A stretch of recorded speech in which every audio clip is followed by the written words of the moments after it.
Hajj is not a tourism. You're not going for tourism. You're going for worship, for ibadah. And this ibadah called Hajj is financial and physical. These are the two things you have to know. And if you want even to register yourself in a gym before you go to Hajj, that will help a lot.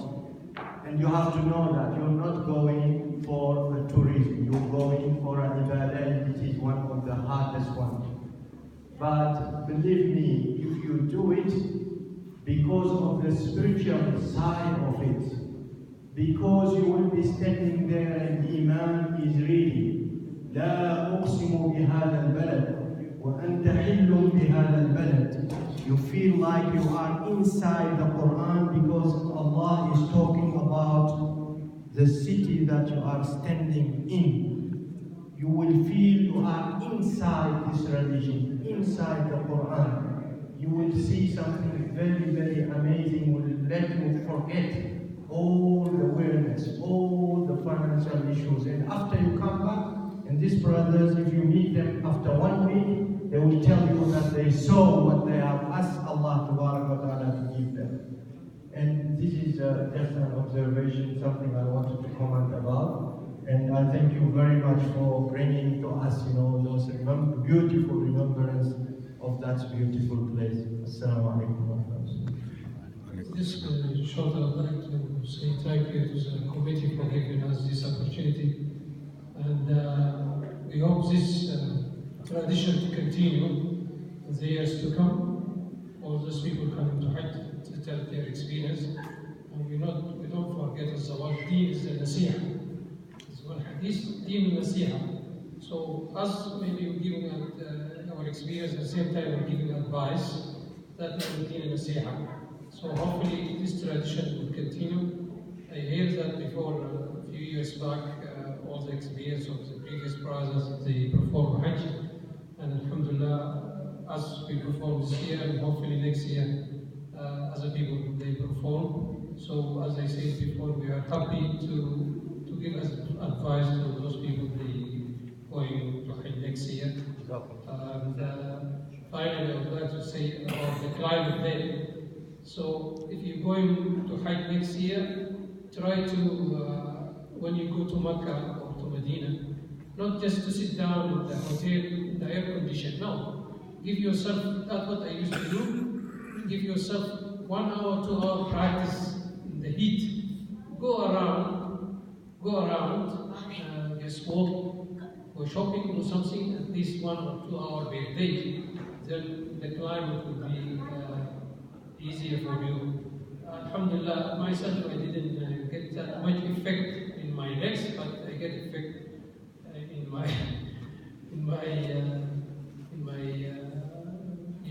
chest, and alhamdulillah now I'm recovered. And jazakumullah khair. If any questions, we happy to answer. One of the sisters wants to say something. Yes, sister, go ahead. It's okay, I didn't really want to say anything. It's already quite late. I'll just be very short.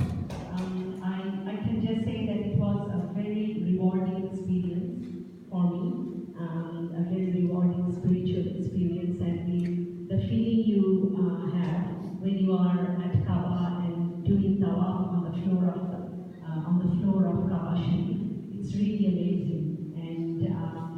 You feel very close to Allah, and what you pray for and what you want from Allah and the forgiveness that you ask from Allah, you feel that yes, He will forgive you because He is merciful. And from a woman's point of view also, I would say that I found it was quite safe, because we were in a group, sometimes we would be going to in Medina and also in Makkah. The four of us, we would go maybe late night or very early in the morning to pray to the mosque while our mahrams were not going. And it was really safe, and we didn't feel at all that there was any danger or anything being on our own there. One thing is, I would definitely recommend whoever would like it is good to prepare a bit, like, just to know the process, and you don't have to know too many du'as or anything, but just a bit of preparation is always very good. And physical fitness is very important. And it's very, like, if you can walk and, so that if you do regular exercise, which we should be doing anyway, that really helps you to persevere there. And definitely, and my husband was saying about patience. Patience is one thing you'll have to practice a lot there.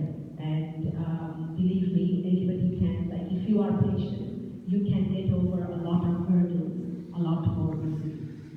Thank you for giving me this opportunity. And yes, thank you very much. Thank you. Thank you everybody for your attendance. We want to thank our brothers, and we want to ask them to make dua for us. A short dua from each and every one of them. Share some sweets. Right, I just want to say a very brief dua on my behalf and my family's behalf and everyone's behalf of the Holy Allah. First of all, accept our Hajj and the Hajj of you, and may He accept all the prayers that we have prayed for our relatives, our friends, our people here, that people we meet for Jama'at every day. So I pray for them that my prayer be accepted. May Allah accept all of our prayers. Thank you very much. The main dua we used to say it in the haram. ربنا آتنا في الدنيا حسنة في الآخرة حسنة وقنا عذاب النار. آمين. Right.